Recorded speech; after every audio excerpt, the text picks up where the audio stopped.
Most people think a steady paycheck is safety. In 2026, it's the biggest risk you can take. You've built a glass ceiling over your head and called it stability. But wealth isn't found in a cubicle. Money is a neutral tool. It flows to those who solve problems, not those who trade time for a salary. Your bank account is a lagging indicator of your habits.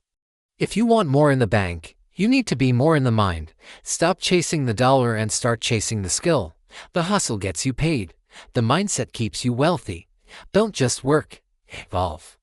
Hit follow to take your life to the next level.